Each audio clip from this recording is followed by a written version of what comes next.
Assalamualaikum warahmatullahi wabarakatuh. Izin memperkenalkan diri, nama saya Muhammad Ahyani dengan NIM 220399 kelas RA21 Manajemen.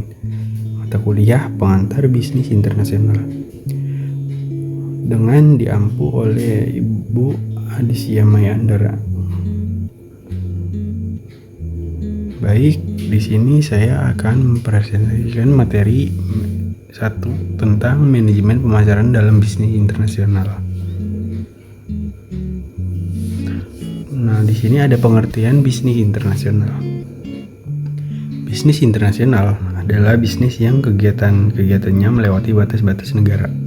Definisi ini tidak hanya termasuk perdagangan internasional dan pemanufaktur di luar negeri, tetapi juga industri jasa yang berkembang di bidang-bidang seperti transportasi, pariwisata, perbankan, periklanan, konstruksi, perdagangan eceran, perdagangan besar, dan komunikasi massa. Bisnis internasional merupakan kegiatan bisnis yang dilakukan antar negara yang satu dengan negara yang lain. Bisnis terdiri dari berbagai macam tipe, dan sebagai akibatnya bisnis dapat dikelompokkan dengan cara yang berbeda-beda. Perbedaan antara pemasaran internasional dengan bisnis internasional. Perdagangan internasional, international trade, dalam perdagangan internasional yang merupakan transaksi antar negara itu biasanya dilakukan dengan cara tradisional, yaitu dengan cara ekspor dan impor. Dengan adanya transaksi ekspor dan impor tersebut, maka timbul neraca perdagangan antara negara atau balance of trade. Lanjut, pemasaran internasional. International marketing, pemasaran internasional yang merupakan keadaan suatu perusahaan dapat terlibat dalam suatu transaksi bisnis dengan negara lain, perusahaan lain, ataupun masyarakat umum di luar negeri. Transaksi bisnis internasional ini pada umumnya merupakan upaya untuk memasarkan hasil produksi di luar negeri. Lanjut, ada tahapan-tahapan dalam memasuki bisnis internasional. Tahapan pertama, ekspor insidental. Apa sih ekspor insidental itu?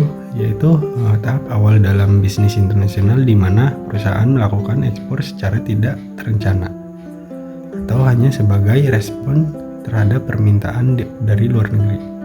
Artinya, ekspor ini terjadi secara spontan. Biasanya karena ada pembeli dari luar negeri yang menunjukkan minat terhadap produk perusahaan tanpa adanya strategi khusus atau program ekspor yang dirancang sebelumnya. Yang kedua, ekspor aktif. Nah, ekspor aktif ini yaitu adalah tahap dalam memasuki bisnis internasional di mana perusahaan secara aktif merencanakan, mengorganisasikan, dan melaksanakan kegiatan ekspor dengan tujuan memperluas pasar ke luar negeri. Tahapan ketiga, penjualan lisensi. Nah, penjualan lisensi ini adalah salah satu tahap dalam memasuki bisnis internasional yang melibatkan pemberian hak kepada perusahaan ataupun individu di luar negeri untuk memproduksi, menjual, atau menggunakan produk, merek, atau teknologi milik perusahaan pemberi lisensi dalam jangka waktu tertentu dan wilayah tertentu. Terus 4 ini tentang franchising adalah salah satu model bisnis internasional di mana perusahaan franchisor memberikan hak kepada pihak lain franchisee untuk menjalankan bisnis dengan menggunakan merek dagang, sistem operasional, serta dukungan pemasaran dan pelatihan yang sudah diuji.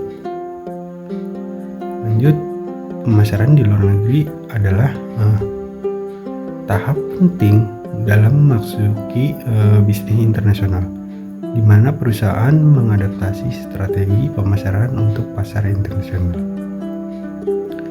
Nah, untuk poin terakhir ini, produksi dan pemasaran di luar negeri. Nah, apa sih produksi pemasaran di luar negeri itu? Yaitu tahap penting dalam strategi bisnis internasional yang menggabungkan proses produksi dan pemasaran untuk menjangkau pasar internasional. Hambatan yang dibuat oleh Indonesia. Di sini mungkin ada kebijakan yang diberlakukan pada perdagangan internasional bertujuan untuk melindungi industri dalam negeri. Kebijakan untuk melindungi barang-barang dalam negeri dari persaingan barang-barang impor disebut proteksi dalam perdagangan internasional, terdiri dari mungkin ada tarif, kuota, larangan impor, subsidi, dumping. Nah, kita lanjut ke materi kedua tentang strategi bisnis internasional. Di sini ada pendahuluan. Definisi bisnis internasional. Bisnis internasional merujuk pada transaksi perdagangan barang, jasa, atau modal antar dua atau lebih negara. Ini termasuk ekspor, impor, investasi asing, dan aliansi strategis antar perusahaan yang beroperasi di berbagai negara. Nah, pentingnya bisnis internasional dalam dunia yang semakin terhubung ini, bisnis internasional memungkinkan perusahaan untuk yang pertama mengakses pasar yang lebih besar, diverifikasinya risiko, terus memanfaatkan sumber daya dan keunggulan biaya dari negara lain. Faktor-faktor yang mempengaruhi bisnis internasional. Poin ke-1, globalisasi. Globalisasi membawa peluang bagi perusahaan untuk memasuki pasar internasional, namun juga membawa tantangan terkait dengan persaingan global dan perubahan tren pasar. Lanjut, poin kedua, perbedaan budaya. Mungkin dengan perbedaan bahasa, kebiasaan, dan preferensi konsumen dapat mempengaruhi pemasaran dan pengembangan produk. Yang ketiga, kebijakan pemerintah dan regulasi.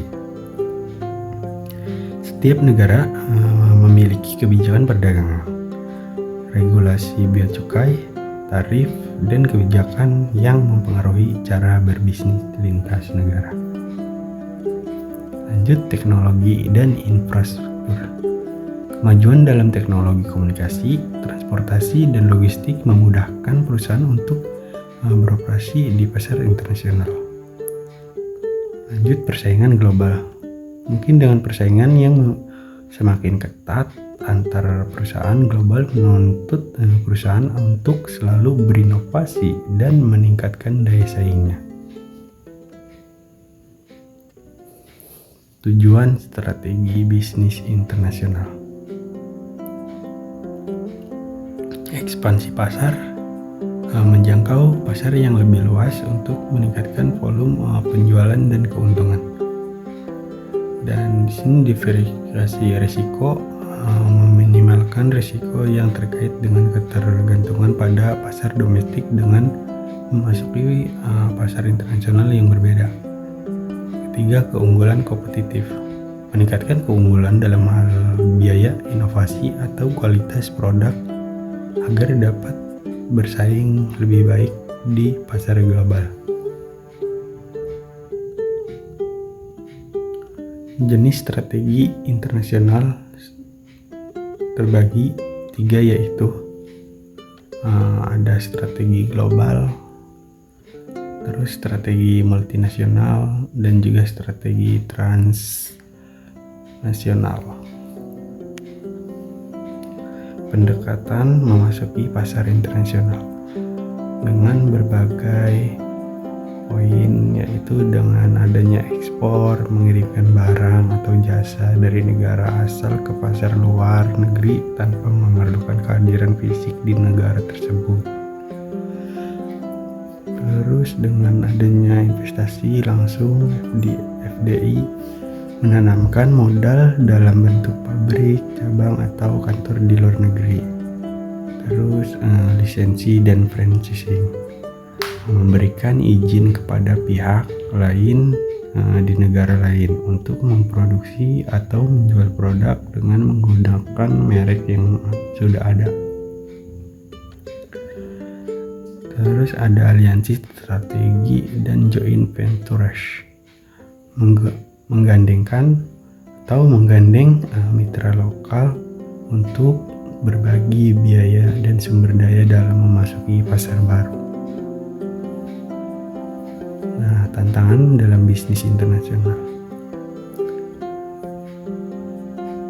Perbedaan budaya dan bahasa, memahami nilai, bahasa, dan kebiasaan lokal sangat penting untuk menyesuaikan strategi pemasaran dan pengembangan produk. Fluktuasi mata uang, nilai tukar yang berubah-ubah dapat mempengaruhi biaya dan pendapatan serta mempengaruhi strategi negara. Terus poin selanjutnya, risiko politik dan hukum. Ketidakpastian politik dan perubahan kebijakan atau regulasi dapat mempengaruhi operasi bisnis internasional. Terus ada logistik dan rantai pasokan. Nah, manajemen rantai pasokan yang efisien di berbagai negara dengan infrastruktur yang berbeda-beda menjadi tantangan utama. Nah, terus ada hambatan perdagangan dengan adanya tarif, kuota, dan hambatan non-tarif lainnya dapat membatasi akses ke pasar internasional. Nah, jadi kita ambil kesimpulan dari materi. Pertama, dengan bisnis internasional adalah bisnis yang kegiatan-kegiatannya melewati batas-batas negara. Perdagangan internasional trade merupakan transaksi antar negara itu biasanya dilakukan dengan cara tradisional, yaitu dengan cara ekspor dan impor. Dengan adanya transaksi ekspor dan impor tersebut, maka timbul neraca perdagangan antar negara atau balance of trade. Nah, sedangkan pemasaran internasional yang merupakan keadaan suatu perusahaan dapat terlibat dalam suatu transaksi bisnis dengan negara lain, perusahaan lain, ataupun masyarakat umum di luar negeri. Transaksi bisnis internasional ini pada umumnya merupakan upaya untuk memasarkan hasil produksi di luar negeri. Nah, itu untuk kesimpulan materi pertama. Yang materi keduanya ini yaitu pentingnya merancang strategi bisnis internasional yang tepat. Terus keberhasilan dalam bisnis internasional memerlukan strategi yang fleksibel, kemampuan untuk beradaptasi dengan pasar lokal, dan memahami tantangan global. Dengan diverifikasi dan penyesuaian, mengelola resiko dan merespon perubahan pasar sangat penting untuk mempertahankan daya saing global. Ya, baik, terima kasih. Mungkin itu saja yang bisa saya paparkan.